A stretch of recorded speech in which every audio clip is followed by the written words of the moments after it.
Come to order. Good morning. Good morning.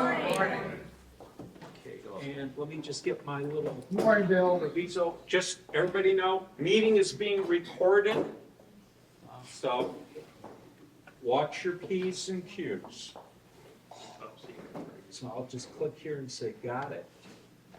So I've got my agenda up in front of me. So it's January 2023. You probably noticed when I sent the meeting notice out, I had 2022, and so that's why I sent out the second one. So we're going to start with the welcome, and the welcome is first, do we have any new members or returning members? I'm going to look at Bill Mears first. I'm returning. I guess I've been away longer than I thought, but I wasn't even in the database anymore. The term is lapsed. Lapsed. Lapsed. Yeah. But I missed you guys, and it's really important to have a good support group. The worst thing we do to ourselves and each other is isolation. I can be back. How is your organization doing? It's doing well, but we're more isolated than we realize. You're Okay. talking about the Peace Museum, right? Yes. Yeah, I Okay. keep our database. Okay, since you haven't been here a while, I'm gonna treat you like you're a new member. So you wanna tell me a little bit about your organization and what you use a Mac for and what you wanna use a Mac for that you don't know how to do? Okay, one of the main things I did with my Mac in the past was FileMaker Pro, which is really a great database, and I developed some databases. In fact, the first one the Peace Museum had was one I developed with FileMaker Pro. Now we're using something more, professional. You got to pay for it, and so it's really important to be. There's so much information and data. If you don't have a way to keep track of it, you lose all important things that might be life affecting. So it's really important to have some kind of control over, your database of your family, your friends, and your neighbors, and so many things you need. So I'm really a database advocate. So Okay, thank you. okay. Last question. You had emailed me mid-pandemic about your G5 Yes. cheese grater, I call Yeah, I have a G5 that I need to get rid of. them. You wanna get that decommissioned? Yes. Okay, because that, just to remind everybody, that's a club benefit. We will decommission your old tech and make sure that it's appropriately recycled. Good. That would be good. Okay, Thank you. okay. Good to see you again, Bill. I was getting worried because usually you send me little stuff. Yeah, life came around me and I got overwhelmed, I guess. Okay, that's happened to me too. Yeah. Do we have anybody else who might be a new member or a guest? And I'm looking at, My name is Aaron. My name is Aaron Dingus. I work at LexisNexis. I'm a digital experience designer there. I've worked there for 26 years, so pretty much my whole adult life. To the question about sort of Apple history, I started with Apple IIs in school and also friends. We can never afford one, so it was aspirational for me. would you like one? Yes. Unequivocally, 100% no thought. What flavor do you want? You want a platinum? Well- You want a two well, plus, a 2E? Cogitate I'll think that about and it. Talk to me when you want to be. 100% unequivocally. I gotta now realign and focus on this, my little speech, instead Okay. of thinking about that. So I'm gonna put that in the back burner for a second and think Okay. about that.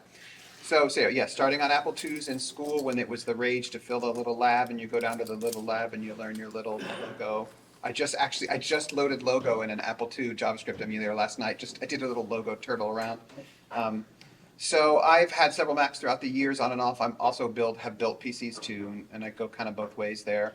I had a 5215 CD was my first, which was the old all-in-one, had evolved out of the form of 500 case, which I got because I worked at CompUSA and sold Macs there. And I keep up to date with Mac OS internal technology as well as programming a little bit. I currently have a 2013 trash can Mac Pro, which is kind of odd, and I'm looking to get a laptop here when they do the M2 refresh. And the thing that I kind of want to learn that I'm in the progress of learning is switching to Swift UI from traditional nibs and interface builder Swift. So Okay. I also, one other thing I want to put in here, Sure. and that is that I was extremely fortunate through dumb luck to work with Next Computers in college. Wow. And so that really, really cemented the DNA love that I have for Apple going back. Okay. So, yeah. That's serious. Kindred spirit, Bill. Yes. Yeah. Yeah, that's my real holy grail. If I could have a Next Cube, oh, there it is. And I have a friend, I shouldn't take this platform too long, but I have a friend who was literally just gifted one for free. I have a friend who worked at Apple and did web objects programming in the late 90s. And one of his colleagues just said, hey, I have an old Next Cube, here you go. And he still has it. So I'm hoping, sometimes I hope that if he passes before me, I'd be the one he got bequeathed to, but that's a kind of maybe a thought. What was the form factor again? That Just original Next Cube, like the 030, Oh, the original 030. yeah. When it wasn't called Next Cube, actually it was technically called the Next Computer first, and then when the 040s came out, it changed the name to Next_Cube, and they split it off into the Next Station. So are which you I think- into computer collecting? So here's the deal. Watch out. Would you like to be in computer? Yeah, yes, it's so funny. I just sold a couple of Macs because my wife was getting on me. I had a G3 450 CVSE that I had to sell. Yeah. And I also had a G4 Mini that I got rid of. So I kind of, it's kind of a sing-song. So Okay. would I like an Apple II? Okay. Yes. Would I like So an Next Cube? Just Yes. throwing something out, Yeah. okay. If you don't have the space for the actual hardware, there's this other stuff called emulation. So Yes, that's true. You can emulate GSs, you can emulate Yeah, that's Apple true. IIs, and you can, using Sheep Shaver, Yes. emulate anything running Mac OS 7 up to Mac OS 9.04. That's why I had a G4 Mini that was exactly the last one with Blue Box support, exactly on the line, so that I could Blue Box stuff. Oh, Sheep Shaver runs on Windows, Yeah, there you Linux, and modern Mac. And I know that Next actually has an emulator called Previous, which I think is a super clever name. But I've never got it up because it's a little bit obtuse to get up. But. So if you're interested in doing that way, because then there's nothing for the wife to see. Yeah, but there's something about Apple products in particular where the physical presence matters to something, right? I do keep, and I'll never get rid of, I have a Mac Plus, and it works if you hook it up, but every day, why you would use a Mac Plus every day? So I have a Mac Plus sitting in my room that I keep as an objet, and it does technically work, although it needs to be recapped and all that. But, so yeah, I have that, and I have that Mac Pro trash can that I'll never get rid of, just because of the look of it. Because again, I have the same issue that you mentioned, in that my life partner has mentioned that I need to. Yeah. I got a little room open, though. That Apple II is extremely interesting to me, so. Okay, Yeah. very good. Last thing, at the break, if any of the members come up and they want to borrow money, just but they're supposed to come up and be friendly, so, Okay, all right. But- That's good, friendly. but no lumps, no lumps. That's good for money. Okay, so we've got the welcome out of the way. News items. Do the members have any news items they wish to, either local news or that's computer related? Okay. You get I've got 3 items. The first one was, this may look like a simple piece of wood with an IKEA brand on the side, but it's actually a phone tablet holder. Costs about $4. It's made out of, I think, bamboo. I'm gonna just pass this around. I got 2 of these, and when I opened them, I went, it's a piece of wood. But you know what? I'm actually using this thing. If you flip it this way, it's got a narrow notch and you can put your phone in it. And if you flip it the other way, it's got a little bit wider notch, you can put an iPad in it or, whatever tablet you want to work. So I'm just going to pass this around and let people look at it. It's about $3.50, $4. Second item, you may not have heard this.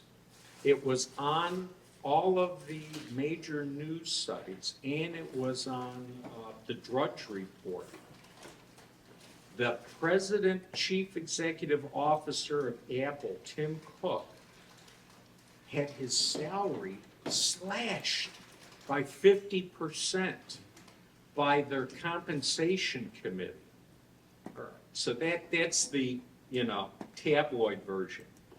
His salary is $3 million a year, and he can have up to a $6 million bonus based on performance, okay? The big slash was other Apple stock they can give him. So now what they did was they said, instead of him being able to be given up to $100 million of compensation in Apple stock, it's only going to be $50 million. Okay. Now, that doesn't mean he gets $50 million. It all depends on bottom line and what happens. So that's the first thing. The second thing is Apple is doomed. You may not have seen this, but if you follow investing pages, Apple is doomed. Again. Okay? That always makes me feel good because it means that the company's doing something right and that the people are out there, trying to drag it down. And the third thing was you may have heard that Apple slashed production of iPhones. They said, we're cutting it back, just totally cutting it back. What the media didn't tell you is that they are ramping up production in India, and they're ramping up production in Vietnam, and they're also doing some stuff in Ireland. Well, if you're reducing the production that's done in one country, the People's Republic of China, and you want to have a certain amount of volume, you have to increase it other places. So that slash was a 50% reduction of production in China. Okay. And it wasn't done because Apple doesn't like China. It was done because the government of China was shutting down cities. And when cities are shut down and there's factories in those cities, you can't produce. If you have a demand for a product, I think it's like my wife. I feel like I'm my wife here. She's an economist, supply and demand curves. If demand is constant but supply went down, you got to get them made someplace else. So that's what's going on there. Okay. Anybody else have anything they want to talk about in terms of news items? Going once, going twice, going three times. Okay. So I'm going to say we're done with news. Next thing, we're going to bring Dan up, and he's got some stuff to talk about as part of the HomeKit Minute. Thanks. Thanks. Of course. All right, so get this phone working. You want me to switch the... I got it. Okay, so I got two things to discuss.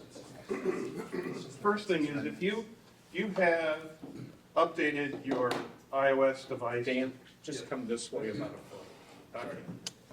If you have updated your iOS device to 16.1, there's a probability that some of your HomeKit accessories no longer work. And I had that happen to me. If you remember a couple of months ago, or last year sometime, I brought in a little motion detector. It looked like about the size of a golf ball. It was called a Fabaro.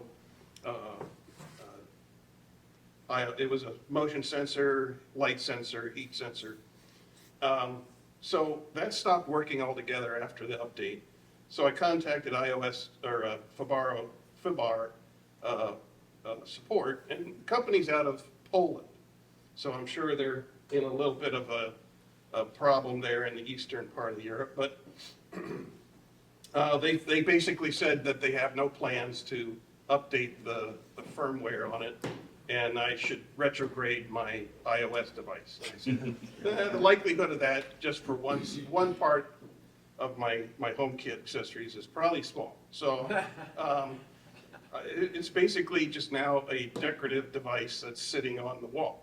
So the other thing was that had trouble was the connection that I have to my HomeKit through to my garage door. So the Chamberlain smart hub stopped working. And after 3 days over holiday break, for about 6 hours of support time, the nice people at Chamberlain decided to send me a whole new hub and door sensor. So a big shout out to Chamberlain. So I really was grateful for that. And I haven't installed the new one yet, but basically my old one was so old they don't make parts for it anymore. So it was out of warranty, so it was, a graciousness on their part. But the next part of the presentation has to do with what you see on the screen. And back in November, the Connectivity Software Alliance, CSA, issued their final, or they presented the final version of Matter.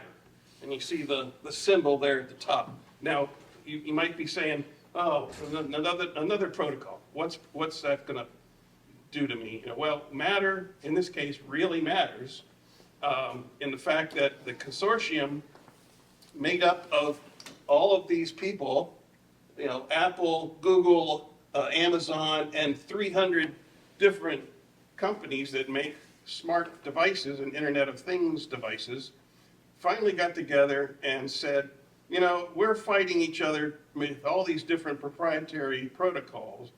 Why don't we come up with one method that all these devices can share, and no matter what basis you have in your home, it works. And so it's a real benefit for the consumer in the fact that now you can basically go to the store and not have to necessarily look for something that's compatible with Apple HomeKit or Google or Alexa. You can just take whatever, if you see a device, and as long as it has this Matter symbol on it, you know that it's going to work the way it should. And it's really a benefit for the people that are manufacturing these things in the fact that they no longer have to work with any one particular proprietary format and interface. So the consumers are really going to be the benefits of this new procedure. And so if you go in the future, if you go to the store, now you want to look for this symbol, and it should say Matter compatible. Now, some older devices that you have, it's possible that the manufacturer will update the firmware on it to be compatible, but there's no necessarily definite plans. Not everybody's going to do it because it's some software rewrite. But what happened about a week ago at the Consumer Electronics Show is Matter was the hot topic of the year. And everybody had all of their devices on display and were touting the fact that they had new devices that are now Matter compatible. So it's a really hot topic. You'll start seeing the products start to hit the shelves here in the next couple of months. But one of the ones that I saw that was of particular importance to me, or interest to me, was this little presence sensor. It's by a company called Akara, and they've been making HomeKit devices for a long time. But in this case, this is a second generation. It's the FP2, and it's not just a motion sensor like the first generation. It's got a built-in millimeter wave radar device in it. So it not necessarily just detects motion, but if you're sitting in a chair or in your room, sometimes the old motion sensors would say, oh, there's nobody in the room, and turn off your light or whatever. And in this case, you can control zones in the room that it's in, and it doesn't necessarily rely on movement. If you're just sitting there, it knows you're there and doesn't perform, whatever function you've programmed it to. So it's a presence sensor. It's not an occupancy sensor. And it also has a light sensor and temperature sensor in it. But I have no idea what price it's going to be. They just announced it at CES. But I thought I'd just show that, one of the things that came out of the Consumer Electronics Show. Anybody have any questions? Yeah. What would be the range on that? They said 5 meters, so 15 feet. So pretty, unless you have a really large room, you know, I mean, it's, Cool. so, all right, great, thanks.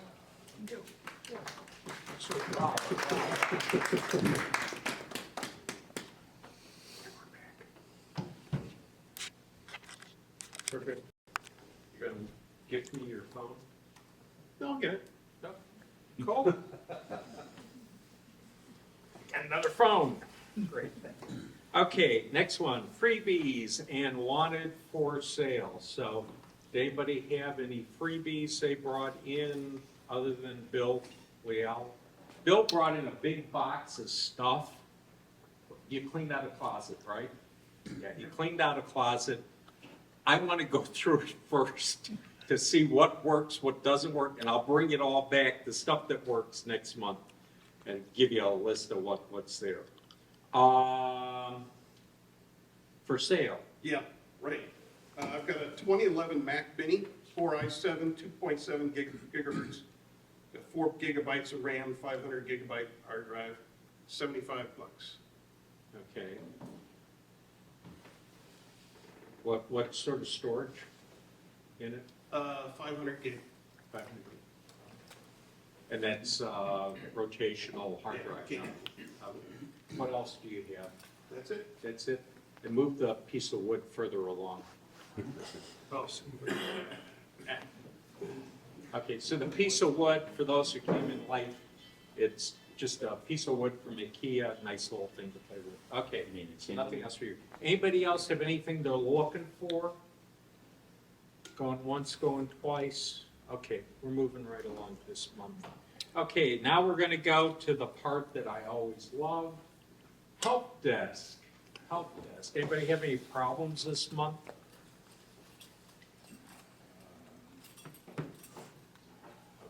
Well, I'm just sort of gauging the room. I got some people that they want to say something, but they're not sure. Okay, you got something, Kathy? Okay, we'll start with Kathy Wassenich all the way in the back. You know, I have a desktop my desktop is now outmoded. I can't update it anymore. Yeah, So I want to know, what can I do with it? okay. If I remember, it's a 2012 iMac, and it's a 28-inch. Okay. The first thing is, it's currently running High Sierra, which means you can still use it until your web browsers stop working. Okay. And High Sierra is still getting security updates. So while it's a legacy device, it's still good to continue to use, at least until the end of 2023, middle of 2024. What you should start thinking about is, okay, the next machine you want to buy, what form factor do you want? Do you want to go with a tablet? Do you want to go with a notebook? Do you want to go with some other form of desktop? So that's all a lifestyle choice, okay? So the things you need to think about is this is like the interview question. What do you plan on doing in 5 years? So are you going to be doing a lot of traveling? If you're doing a lot of traveling, hauling an iMac around with you, it gets tiresome, okay? So if you're doing a lot of traveling, you might want to have your next machine be a laptop. If you are going to be still more stationary in terms of your computing, not in terms of, life and body, but in terms of your computing, you might want to wait until 2024, because by 2024, we'll know what Apple's going to do with their iMac line. The current iMacs have Apple Silicon processors in them, they're the M1. What I'm waiting for is when they come out with an M2 processor in an iMac. Okay? Well, my laptop is a G4, and the only thing I write on is my journal, so I Yeah, can't even look anything The up. thing to do with the laptop is if you want to have a laptop, is just go ahead and get yourself a laptop now. Yeah, Okay, there's really good prices on the MacBook Air that has an M2 processor in it. And, Rick, with the MacBook Pro, did they come out with the new updated MacBook Pro? No. So it's still an They only have an M1? AirSats M2 in the 13-inch. Okay, There's supposed to be some this year, he's supposed to have to use. okay. That's So all right. I've had a MacBook Air with the M2 in front of me, and I've had a MacBook Pro with the M1, and I can't, in terms of capacity, other than ports, you know, the MacBook Air was the more sprightly machine. They're also lighter, they have less ports on them, yeah, Okay. I just didn't want to okay. douse, I didn't just, it's like I keep getting things, you cannot update this anymore. You can't update the operating system, but that's not what's important nowadays. What's important is the security of the operating system, which is still supported by Apple, still gets security updates, and do your web browsers work? So you use Firefox, if I remember correctly, as your web browser? And Safari, It's Safari, okay. Google. Firefox is going to continue to get updated. Safari will still get security updates. Okay, but you really want to be using Firefox more, yeah. okay? All right, so I'm going to say we're done with that one. I'm going to go to Dan. In relation to that question. Yeah. You know this, but I'm running a 2012 Mac Pro on Open Core Legacy Patcher, and I'm running Monterey. Yeah, So there are solutions, it's a little more technically involved, but it's a free solution versus going out and buy. I know the Apple solution is to go out and buy new hardware. Yeah. But there are other solutions, a Yeah. little more technically involved, but it's totally transparent, and it would run a Big Sur, Monterey, whatever you want. okay. And then there's other things that I'm not allowed to talk about at an Apple user group. Linux, you can put on older equipment.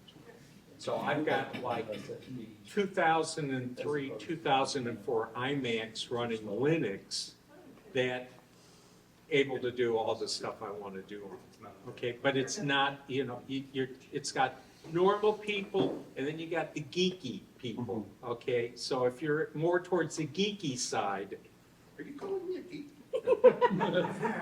I have been to your house and I have seen the wonders of your HomeKit installation. And I was truly, wow. Okay. Okay. Anyway, moving right along. We'll go to George. I guess this is a philosophical question. I'm really intimidated to even ask after Aaron's presentation, but this group is very diverse, from Yes. professionals Yes, to yes. people on the dummy end like myself, hobbyists. I prefer the word normal people. Okay, normal. Normies. You're normal, you get that? Question on how topics are chosen. I've benefited at my level mostly from the back to basic type thing. Mhm. And recently, I think at the last meeting I was at, I asked about clean your Mac, and the first survey I did, it said I had to unload about 10 gigs of photos, and I was really suspicious that I didn't know what that was gonna. Mhm. And so maybe that was discussed in all of the meetings we've had in the past, and I should look up some YouTube on the subject, but as an input, is back to cleaning my Mac, back to basics, is that a topic that would appeal to other Okay. people? In terms of how our topics chosen, we are always, always open, searching, and looking for the membership to tell us what questions they want us to present. Okay?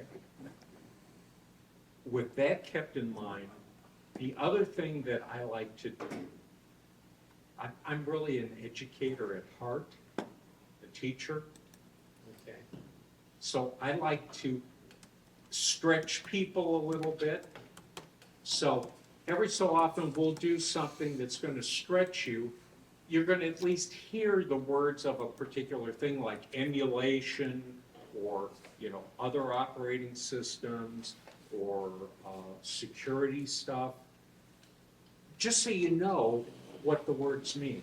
But that's not our focus. Our focus is not to turn you into an IT professional. I've been one. I don't do that to people unless they're young and they don't know any better. So again, we're always open and, Email me. yeah, I mean, our program director, Rick Cartwright, you have no problem with back to the basics stuff. Send them to me. It's like I had something, a little epiphany happened to me the other day when I was working with a Numbers, Apple's Excel program called Numbers. And I went, oh, one of the advantages of using the Apple Numbers, Pages, and Keynote is that it runs on all of my devices. It runs on my phone, it runs on my tablet. So I can create something that's I'm going to use as a reference, like a spreadsheet of all the books I own, okay, or DVDs, or something, CDs that I own. So when I'm at a store and I go, hey, that's a good price, do I own that? On my phone, I can look at that and go, oh, hey, wait, I already got it. I don't need two. Okay, so is that the kind of simple stuff that you're talking about?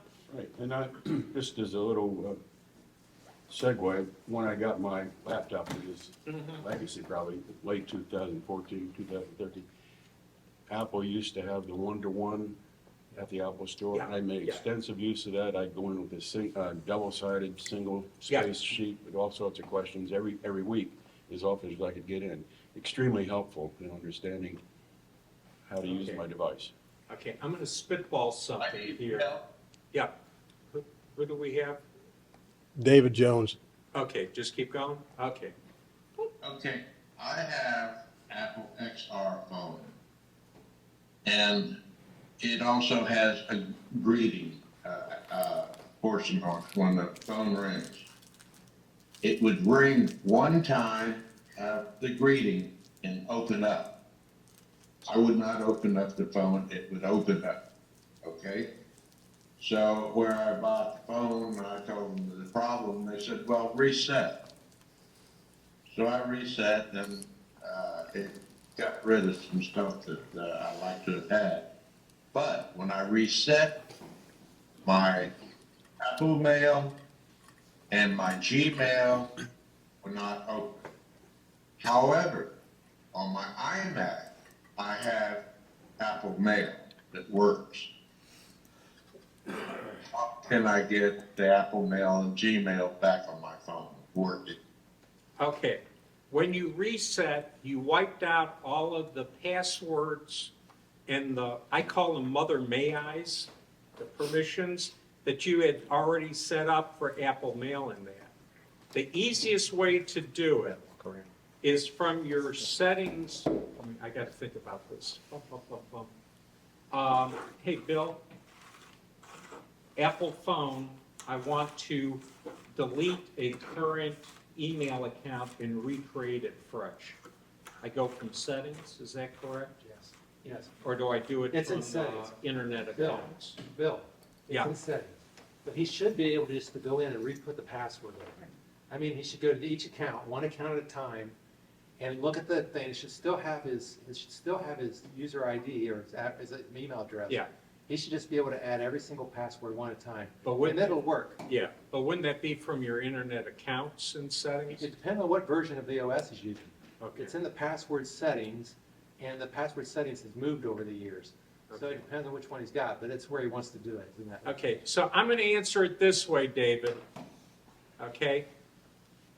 Send me an email and I want the make, model, and what version of the operating system you've got on your phone. And I'll send you a bunch of screenshots back that'll walk you through it. Okay, because like I say, Gmail or Apple Mail, I can't open them on the phone. Yeah. The Apple Mail works perfect on my iMac. Yeah. Right. When you reset your settings on your phone, you're not resetting the settings on your iMac. Okay, Right. separate devices, so it's device settings. Okay, I'm gonna hurry up. Okay. That email will be forthcoming, not right away. Okay, David, Thank you. we're gonna do another George Reinhardt. Yes, George? Okay, my iMac Pro, I've just been using it for about 3 weeks now. And now it comes up with a little banner warning, if you will, saying you have not backed up your Yep, computer. yep. How do you, just give me a couple words on how you back up for a laptop. You know, I back up my iMac, I've got Yeah. a tethered hard drive. Okay, so this is what you do, George. You unplug your tethered hard drive from your iMac and plug it into the other thing you bought, okay? And the first thing will happen is it's gonna say, do you want to do time machine backup to this device? And you say yes. So now you're using the same storage device for your backup for the new device and for your iMac. Okay. I gotta And do- then when you finish that, then plug it back into the other one. There's other ways to do it, but that's what I would do right now, Okay, okay? You're good. thank you. Okay. Chuck Stiver. I have just a weird question. Yeah. USB-C cables, Chuck, do a weird Power. question. Go ahead, I'm sorry. I got a plug-in unit that you plug in the wall. It's got 15 different plug-ins, and it has a USB-C For charging stuff. for charging it. Yeah, okay. And then my wife's got a phone and a laptop. Yep. that Has is that a cable that has the same connector on both ends?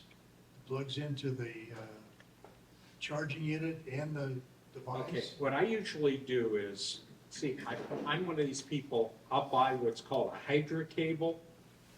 It's got more than one head on it. And it's got the same, and it goes to the other end where it's just one thing. So it's like, I've got a Hydra cable to let me plug in. It's got a lightning connector on the end. It's got a Apple Watch connector on the end. And it's got a Samsung connector on the end, the mini USB, or micro USB. Okay, on the other end, okay, it's got the standard USB-A, the rectangle that we all know for USB. And then I put a dongle on it that takes it to USB-C. Because some of my chargers have got USB-C plugs on it. Okay, does that come anywhere close to answering the question? No. I got this one adapter that's got the USB-C for charging, Yeah, and then her devices have the USB-C apparently. So I was Just wondering needs a cable. if I get oh a yeah, cable yeah, that you has can get a USB-C to USB-C cable, yeah. I'll show you one, I got one in my bag. Huh? I got one in my bag, I'll show you. Okay, at the break, Rick will show you one. They sell these on the Apple Store website, and they also sell them in the Apple Store. And on Amazon. And Amazon, Amazon Alibaba, Anchor makes some really good ones. Temu, yeah. Anchor, A-N-K-E-R, is a company that I'm really sort of fond of now. They make really nice charging solutions, and they make some pretty good cable solutions. Okay. Okay, good, thanks. Their HomeKit stuff, they're in the doghouse right now. Yeah. Because they said they weren't broadcasting data, you know, your cameras and stuff were secured. It turned out they were broadcasting some data They really to their screwed up. servers. Okay, Going once, going twice. Who else did I miss? Did I miss anybody? Okay, now I'm gonna say we're done with help desk. Okay, so now, we're gonna do. I'm not letting Teresa go. We ready to do raffle, Mr. Georges? All my friends and neighbors and Let's come back to order, please. I am going to turn the meeting over to Rick Cartwright. The topic today is advanced data protection. And with that said, I'm going to say one caveat before that, and that is, don't rush into this stuff. Listen to Rick all the way through and all of his, what do you call it? Not gotchas, but, Surprises. yeah, surprises. Okay. Good morning. Good morning. So, we talked in November about the new Mac OS and about some of the new features. And during that meeting, if you remember, I said there's this cool new feature called advanced data protection. It encrypts your data and gives you all kinds of protection, but don't do it yet. We need to talk about it before you do it. And that's where I left it. So, at the risk of overwhelming you a little bit, I'm going to explain that today. And it's a little deep in spots, but I'm going to take it real slow, try to explain this as good as I can, and tell you why this may not be for everybody. In fact, I would suggest it's not for everybody. And you'll get the information today, then you can make your own decision. But I just want to make sure you're educated and understand what it is, why you might want to use it, and how you use it, and how you turn it on and off, that type of thing, okay? If you leave and don't understand it, call me or something, but I should cover everything you want to know today. So watch closely and ask questions, and let's see if we can get through this. It's not too long. I think we'll have plenty of time, but we'll get into this pretty quick here. All right. It goes. Come on. Go. There it goes. So the first thing you got to ask yourself is what's required if I want to use this new feature called advanced data protection? What do you have to have? What kind of hardware do you have to support this? There's a few things here. It's just pointing their head on me for some reason. I don't know why. There's a few things that will really limit who can even use this. So, for example, if you can't use the very latest versions of the operating system that came out a few weeks ago, you can't use this. If you're running Mac, if you're running iOS 15 on any of your devices, you can't use this. If you're running iPad OS 15 or 14 or any of those older versions, you can't use this. So if you have a device that's connected to your stuff that isn't running one of these operating systems, you can't use it. Done. You don't have to worry about this at all because you can't even operate it. It's still good to understand what it is, but you can't install this feature if all of your hardware is not running this latest operating system. Does that make sense? Everybody understand that? So I listed all the operating systems that you have to have right here. This is even tvOS, they all have to be the very latest. And if you're on Windows, you even have to have the latest iPod for Windows there. So that's number one. Number two, you have to have two-factor authentication turned on. I'm not going to do a lecture on that. If you want to read about it, there's a link right there. You can click that link in your packet. When you get it today, it'll take you to an entire discussion about two-factor, but you have to have that turned on to be able to use this feature. If you don't have two-factor turned on, you can't use this feature. You actually have to be signed in on Apple ID on all of your devices. So if you have a device that's not connected to an Apple ID, it isn't going to be able to do this at all anyway, but everything has to be logged in. You have to be connected on every device. The next one's a little bit, this is something we talked about several months ago. Remember we talked about having recovery people to recover if you lost your password. Remember that discussion? It's been a while back. We had that discussion. Apple has two ways that you can get recovery if you lose your password. One way is using a key that you can store away, which we'll talk about in a few minutes. The other way is to have a good friend, like I use my wife. She's a good friend of mine. Believe it or not, we're good friends.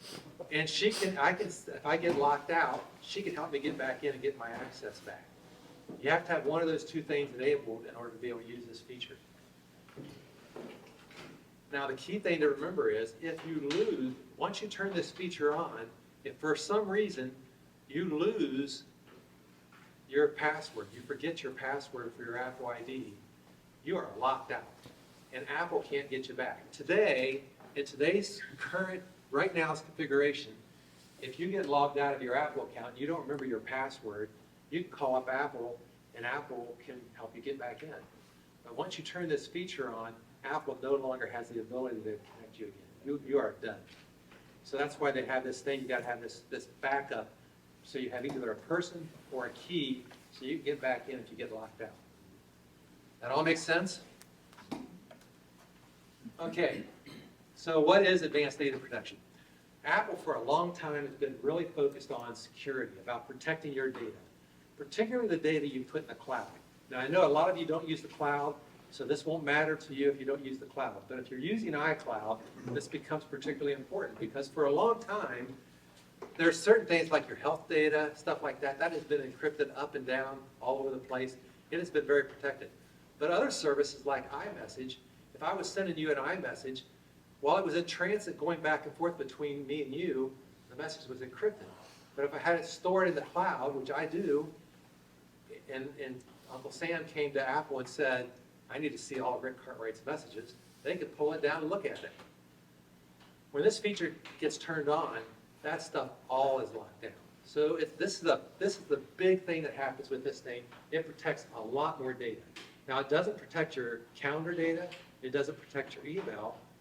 Those are separate. There's one other thing too, but it does. Those things are all encrypted end to end, all the way up and down. Even Apple has no access once you turn this feature on.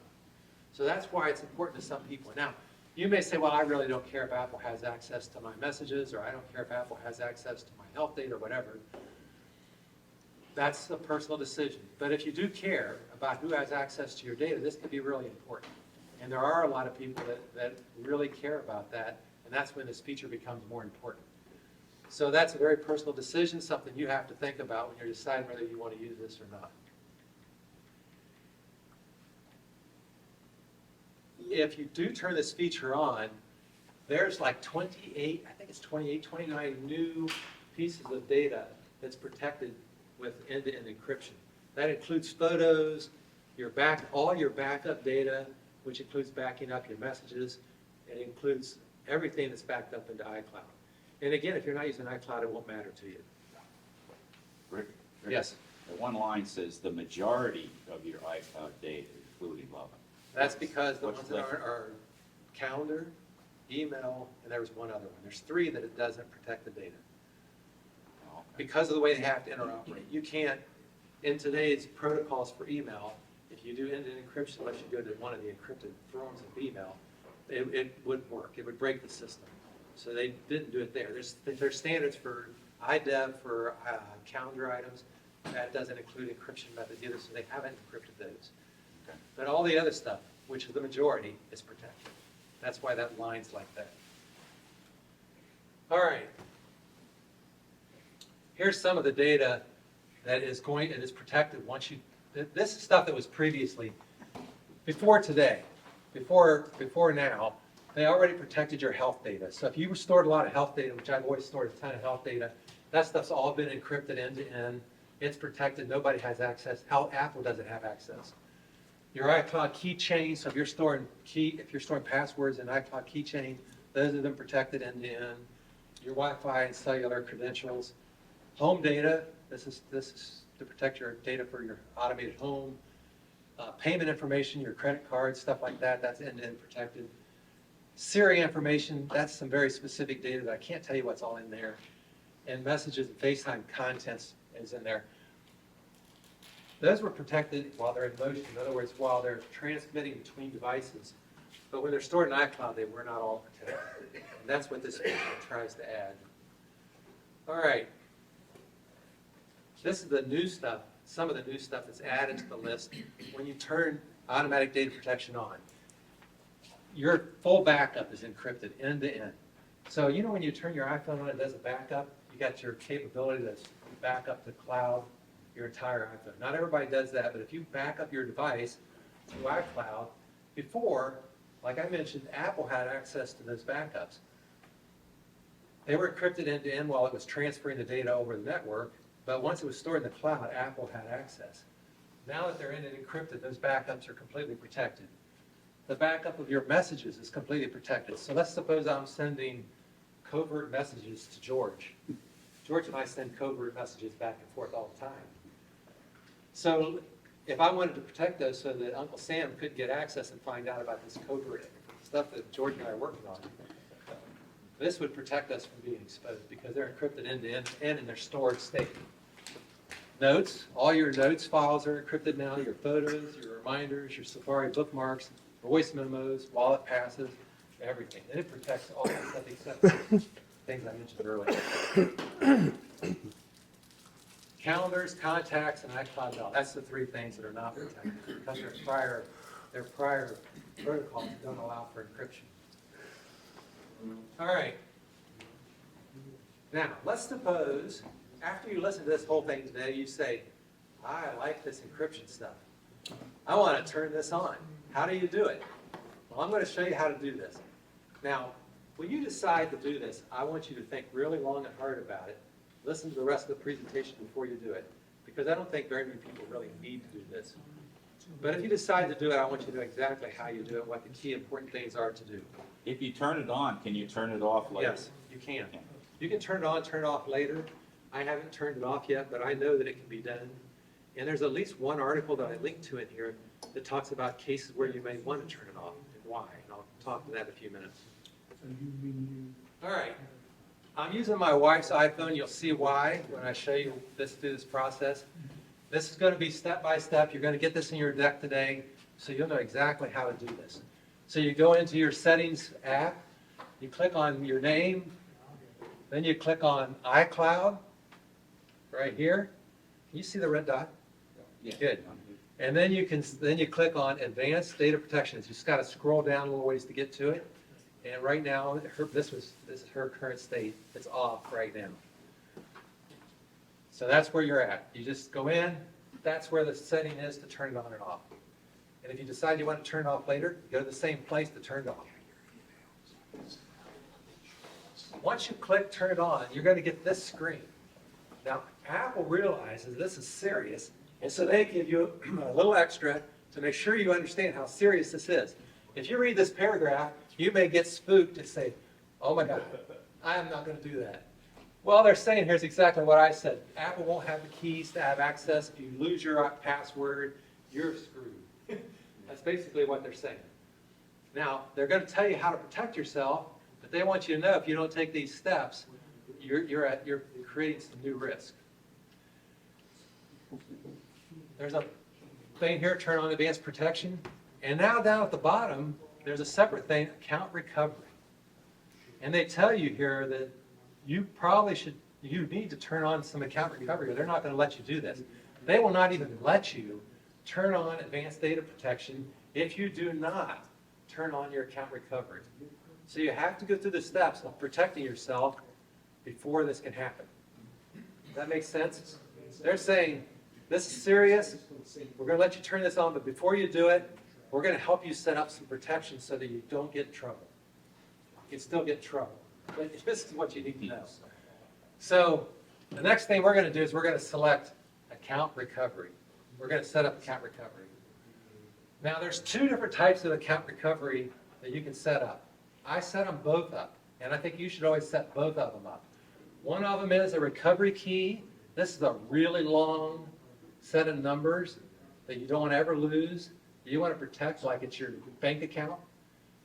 And that set of numbers, if you lose access for some reason, that set of numbers is going to give you access again. It's your way back in if you get in trouble.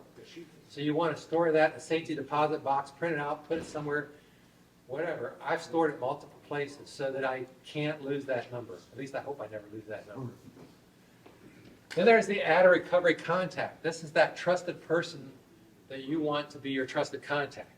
Now you notice my wife is the account recovery for me.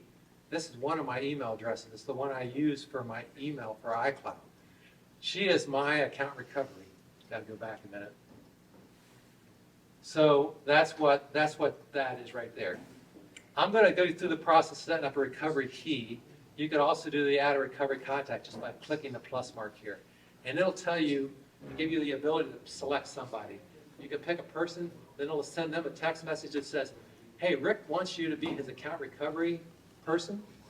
They say, yes, I'll do it, or no, I won't. And then you'll be notified. All right? We're going to set up a recovery key, so you select that. You go to this screen right here. You turn on recovery key, and it'll say, are you sure you want to create a recovery key? You really want to do this. So you say yes. Now, I'll show you an example. There's two things on this next slide that are really important. First is something I mentioned earlier that you're going to enter your passcode. It's going to ask for your passcode. Then it's going to give you a recovery key. This is not my recovery key or hers. This is what it looks like. I've created a fake one here. This may be somebody's recovery key, but this is how big it is. It's really long, really big. Not something you're just going to remember. That's why I recommend you print it out, store it somewhere, put it away somewhere where you won't lose it. Protect that, because that's going to be really important. Sorry, John, I don't want to cut you off here. So store your recovery key. It's going to put it right across the screen where the big black mark is. That's where her recovery key was, or my recovery key. So that's it. You got a recovery key. Then you're going to say continue. Then it's going to take you back to this screen again. Now you can turn on advanced recovery. This is where you actually turn it on. So I'm going to turn it on. This is Teresa's iPhone. Uh-oh. It says one of her devices, the Mac that I'm running this presentation on, can't be done. It doesn't have the right version of the operating system. It's got the wrong version of Mac OS. And it cannot be upgraded to this version of Mac OS. So unfortunately, she can't turn on advanced data protection because one of her devices doesn't have the ability to be upgraded to those operating systems I mentioned earlier that she has to have all of them. So you may run across this.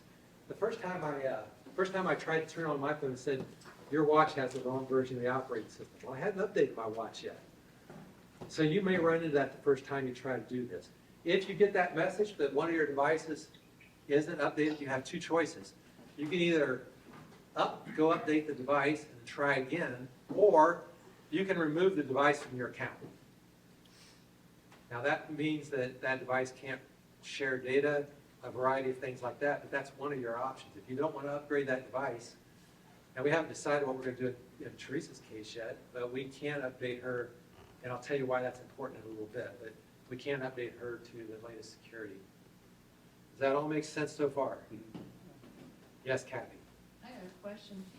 As of today, you've set it up, all of your devices are up with the iOS today. What happens next week if they update it? We're going to talk about that. Okay. We are going to talk about that. It should not be a problem if they all update in the future, going forward. The problem here is that we're dealing with legacy devices that have older versions of the operating systems. That's when this is a problem. Afterwards, if the updated should not be a problem at all, unless Apple makes some kind of weird mistake. Okay, so this is where Teresa's stuck right now. This is where she's at. Yes? Do we know now the criteria that we set up with the software folks say we cannot update, just like you said, if it's older, we can't update it? You go to Anything out MacTracker. there that says, what's the criteria that tips the scale that says we can go back so far, but we can't take this step to this device because of whatever? We don't know why in every case. We know that if you go to the MacTracker app, and it's on your Mac or on your web, MacTracker will tell you how far certain devices can be upgraded. Like, for example, I go to MacTracker and I look at my wife's Mac, it'll say it can be updated to whatever's on there. But we can look and see what it can be upgraded to, but I wouldn't say we know why. or we know what the barriers are, but we know that certain devices can't be upgraded. They just can't anymore. And even the questions earlier, we were talking about the Mac, it can't be updated for whatever, there's hardware limitations that won't let it be updated. I don't know what all the hardware limitations are, but we know that there's a hardware limitation of some kind. And maybe it's maybe it's not a hard line to see, but there's some hardware limitation. That makes sense? Yes, it does, thank you. Right. Now, this is on my iPhone. I'm in dark mode, that's why it's black. I use the dark mode, Teresa used the light mode. I guess I'm Darth Vader and she's, whatever. Let's not go to that. Enter the passcode, I turn it on. When I say I'm done, then that's it, it's done. Data protection's turned on, my data's encrypted, Apple can't access it, I'm happy, and mine is turned on and is protected. Now, the cautions, the things you need to think about. Just a few extra little things I want you to think about as you make this decision and you think about advanced data protection. Number one, remember what I said earlier. You will be responsible for recovery of your password if you lose it. This, I can't understate how important this is. If you lose that passkey or your contact or your recovery contact goes away for whatever reason, you could be in real trouble. So you are responsible, once you do this, to keep that current. You can generate a new recovery key. If you lose your recovery key, you can log back in there and generate a new recovery key. And, you know, that can be done.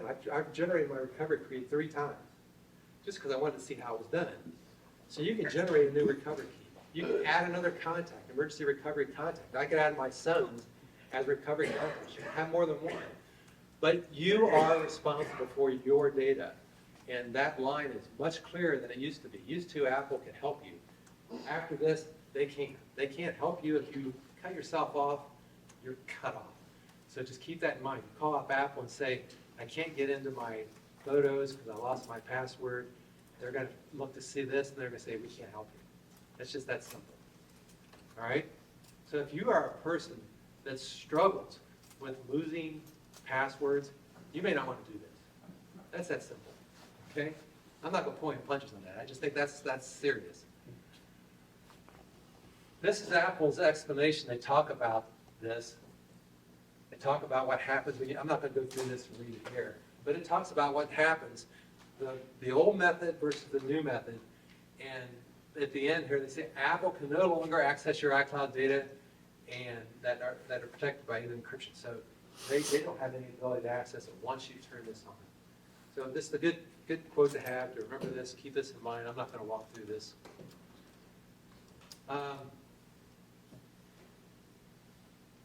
Now, this is the one we talked about earlier. I wanted to go back to this one. There was a thing at Christmas that there was an article on Apple Insider, and the link is right there, up at the top. It's an Apple Insider article. At Christmas, people were getting new watches, and everybody was really excited about their new watch. Some of these people had already turned on advanced data protection. Cool. They're using the advanced data protection feature. The problem is the watches that they were getting had the old version of the software. They had not been upgraded to the latest OS that could support advanced data protection. So guess what? They couldn't connect their watch, and some people had problems when they connected. Read this article about some of these stories.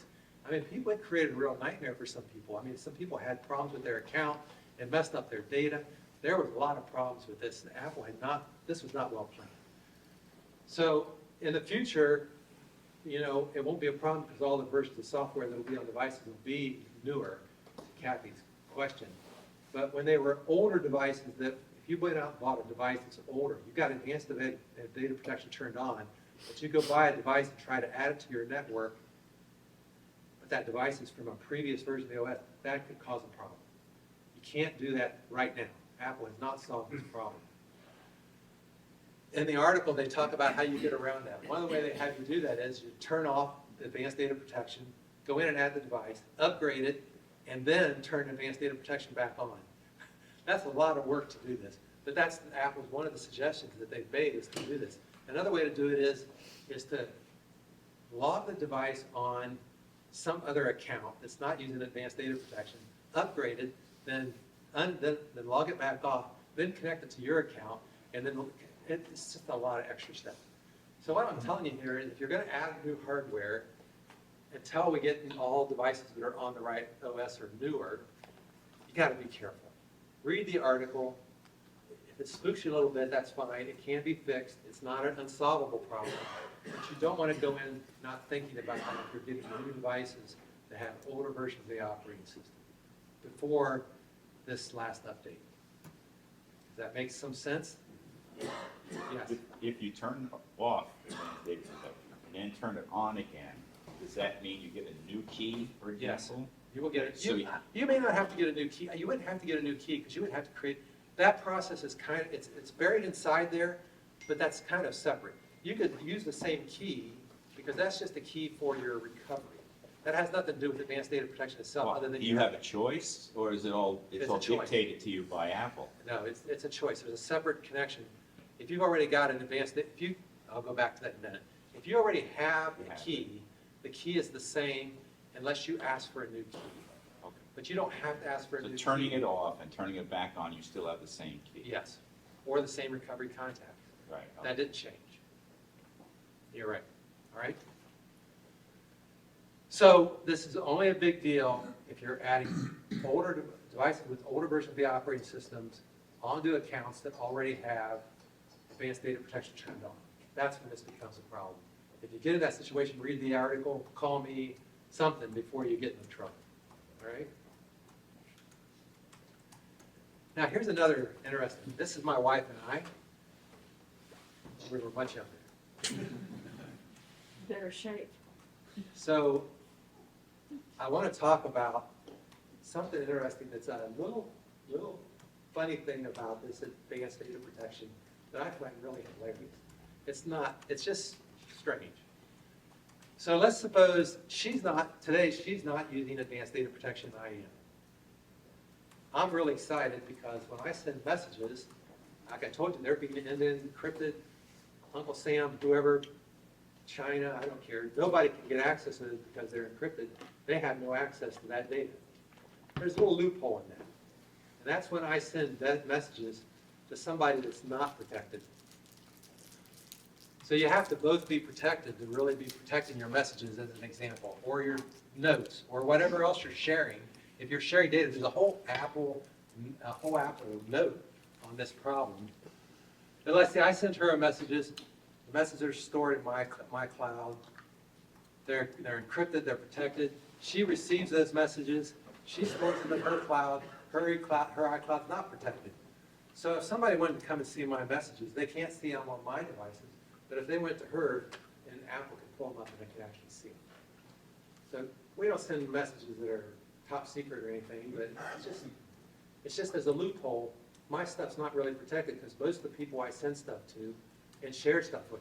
This presentation, I sent it to 2 or 3 people so they could look at it. It's protected in my cloud because I do store this in iCloud. But guess what? They're not using this feature, so it's not protected on their end. So if some foreign agent came in and wanted to access it and had access to their cloud, they could get to it. You know, there's a lot of secret stuff in this presentation. So they could get access to that, even though they couldn't get it from me, they could get it from Bill or Mark or whoever else I sent it to. I sent it to a couple other people too. That makes sense? It's just kind of a little loophole in the system where if you really are worried about protecting your data, and you're doing this to protect your data, be aware of who you're sending or sharing your data with. Because while they may not get it from you, they may be able to get it from them. Yes? That's only that one message. Whatever message. That is not a backdoor that allows Right, you're right. someone else to get into It's just all that of message. your messages. That's correct. It's only that message that I sent to her, One or to moment. him, or to him, or whoever. Okay. That is true. So it's not a total loss. It's just a partial crazy thing.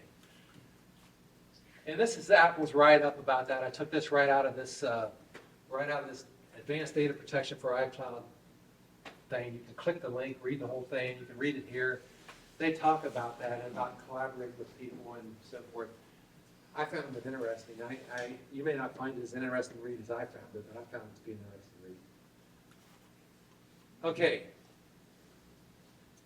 web access. There are some notes about when you turn on advanced data protection, your iCloud.com site works a little different. You know, it's not going to be, when you log into that, you have to log in and connect every time. So it will look a little different. Now, I haven't used it a lot yet, so I can't tell you how much this is, but iCloud.com behaves a little differently when you log into it if you have advanced data protection turned on. How many of you use iCloud.com? Anybody? I use it.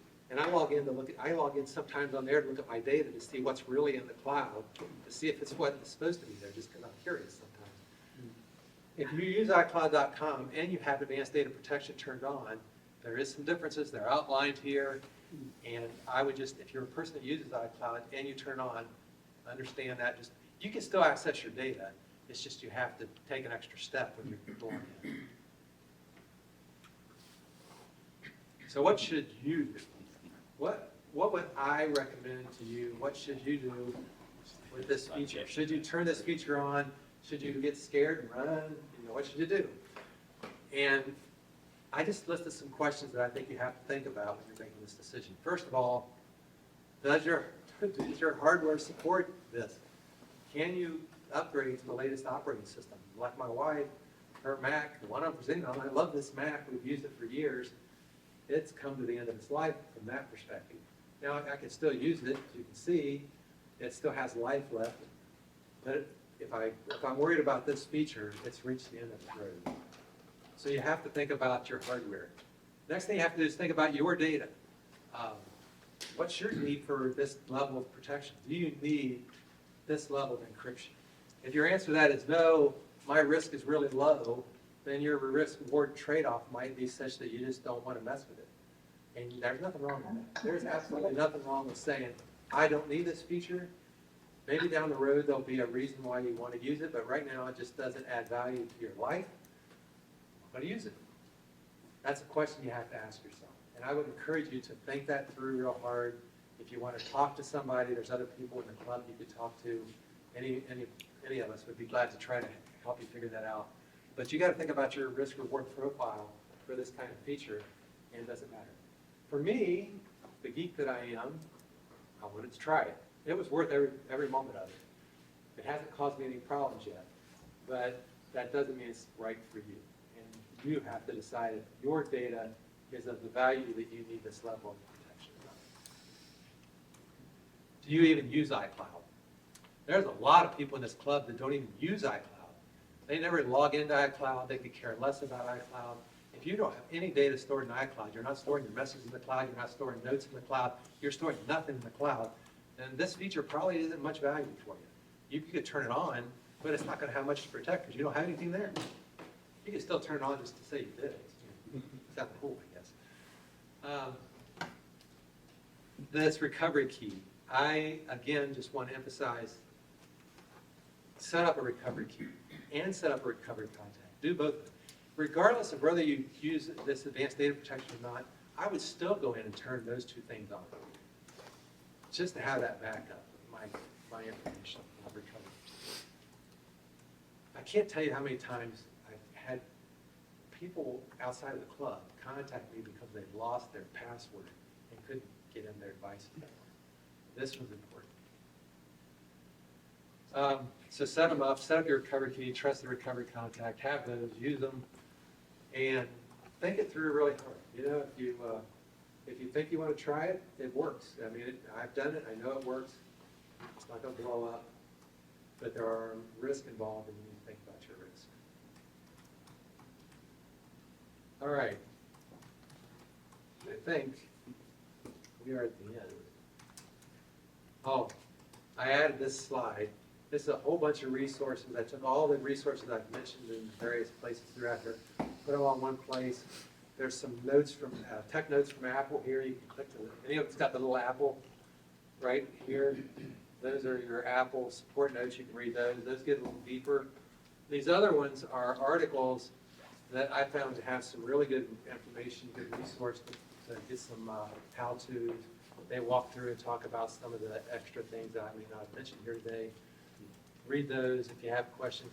And then last, you're always welcome to email talk to me if you have any questions that we didn't answer today that you ran into. Yes? We got a question. Is there like a website you can go to, like iCloud.com, and you can log in with your Apple ID and see a map of everything you've got in iCloud? Can you Yeah. do that? iCloud.com. You can do that in iCloud.com. I've never done that before. Go into iCloud.com, it'll show you two things. The thing tells you how much data is stored, and it shows you types of storage, but you can pull your photos up right there, you can pull your notes up right, everything's there, the calendar, anything you've stored, and everything's there. Whether you've got anything stored there or not is another question. But you can go to iCloud.com, log in to your iCloud account, and see everything. It may not be the way you'd like to see it visualized, but it's all there. And I use it that way to see what's in my iCloud account once in a while, just to make sure it's, So you can manage it from that website, you can delete some folders and, you can delete Files. files, you can add stuff, you can do a lot of stuff there. okay. I don't use it a lot because it's so much easier to do it on my phone or my iPad or my Mac, but it is there and it is available to use and it works. It gives you a certain amount of storage for free, and then you have to 5 go gigs for free, 5 gigs for free, and then you've got a little bit more you have to pay, up from $1.99 up through $9.99 or something, or you can get it in that bundle.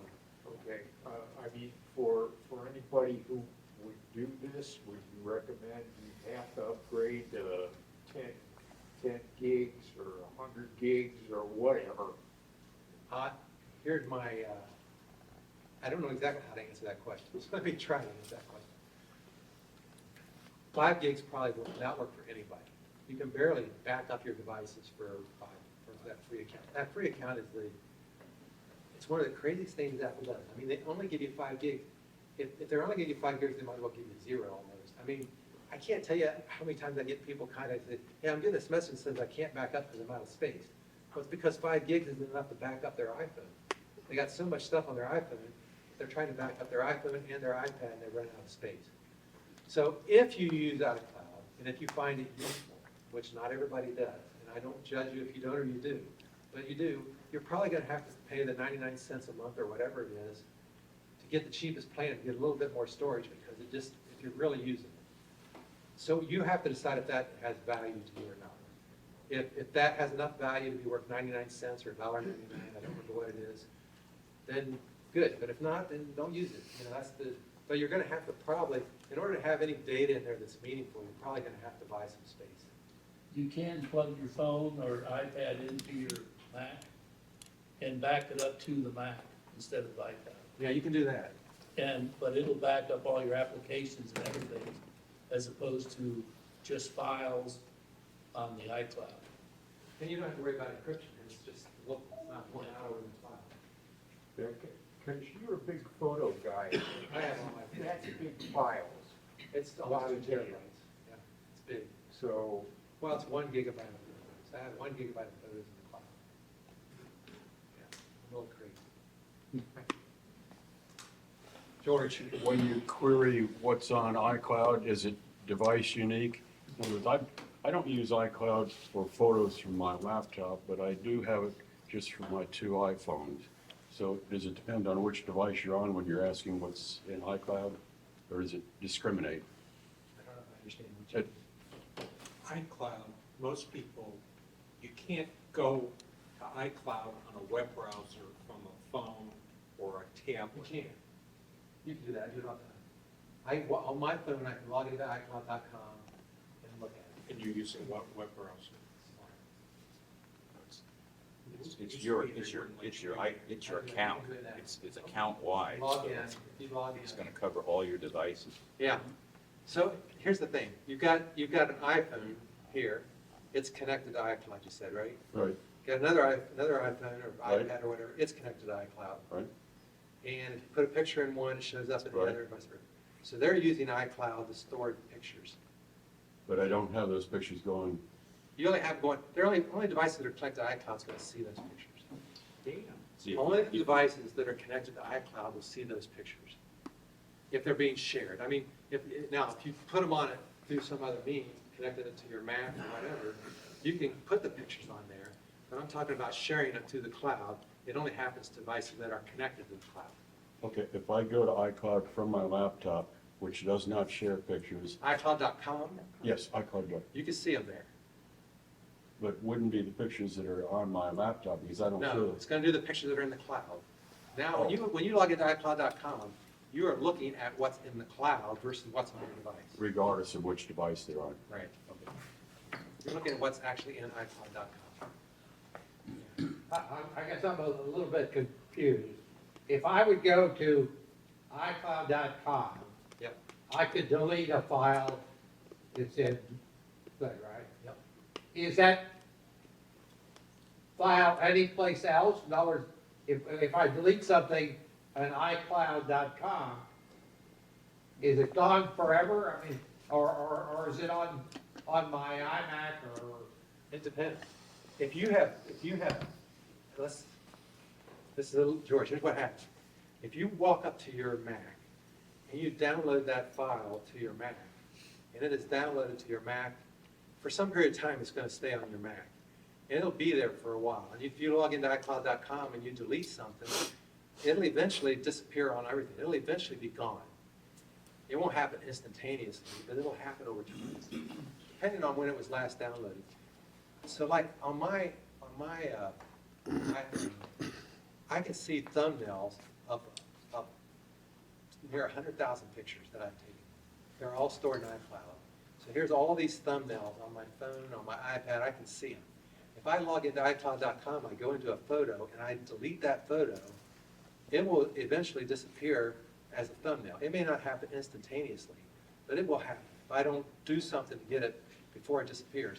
But it's only a thumbnail, it's not the full resolution picture anyway. So if you mess with it in the cloud and you delete it, it's gonna go away because you said delete it. You're in charge of your data, and if you decide to delete your data, it's gone. So it trickles. Now, the advantage of the pictures is, and some other things do this too, with photos, there's a recently deleted folder, so when I delete the picture, it puts it in the recently deleted, keeps it there for 30 days or something like that, so I can go back and recover it later.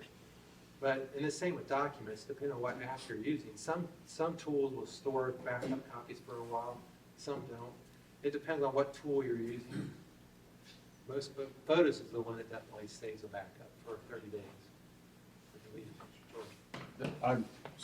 I've been so much troubled by the same question that the other George just mentioned.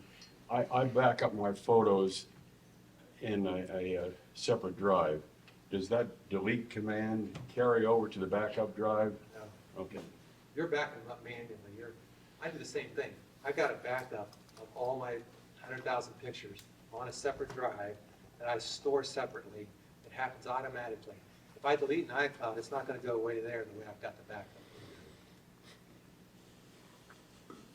Depending on how you're doing your backup, that could be a problem. If you got your backup manual, Yes. you could get in trouble with that, but you shouldn't.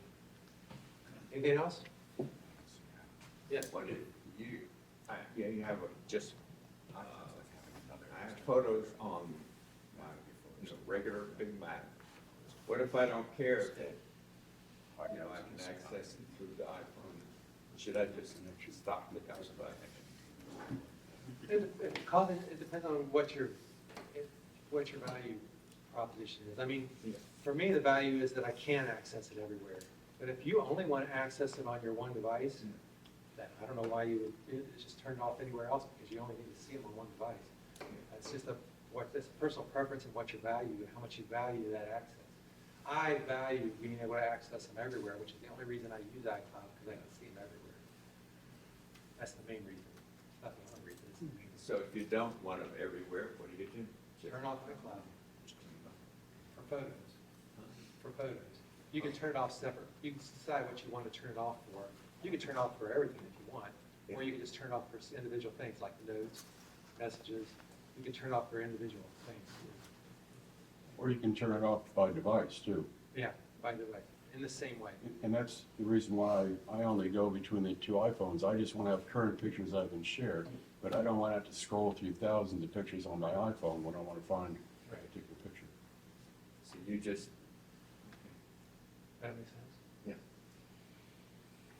All right, we've covered a few extra things. Any other questions before we call? We're done a few minutes early, so that's fine, but we'll make sure everybody understands. Advanced data protection is a wonderful new thing, new technology, it's cool, but it's got some teeth. So just be smart about it. you have other questions, don't hesitate to ask. You'll get the presentation as soon as I fix one little thing. And then I left the letter out on the first slide. I have to fix that. It's driving me crazy. Anything else? Okay. Thanks, everybody. We haven't done a formal adjournment in a long time. Usually we run over in terms of the time that we got allocated. So I just want to say one thing. Thank you, Rick. Rick, thank you. Thank you. Okay. As of this month, I've been doing IT for 60 years.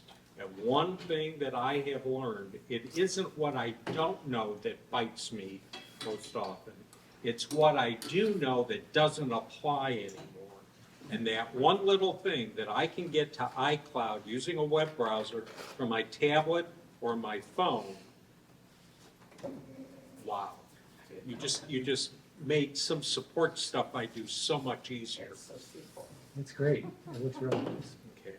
And the other thing is, I did not realize just how much they have revamped the iCloud.com. Well, it was completely website. redone. They did that in the last 6 months. Yeah. Big revamp. And I'm thinking maybe we ought to do some sort of presentation or tech note on that. So with that said, one last thing. When I want to clean up my contact list, what we used to call the address book, I don't do it on my machine. I log into iCloud.com and I change them up there. If I change them up there, it changes it on all the devices. If I change it just on the device, it may percolate up and then down, or it may not. Being over 70, I get impatient. I want it to be now. And I've just found that by logging into iCloud.com with my Apple ID, bringing up contacts, and changing stuff up there, I get less frustrated. Okay, so with that said, anybody have last word? Going once, going twice. I'm going to say we're adjourned. All right.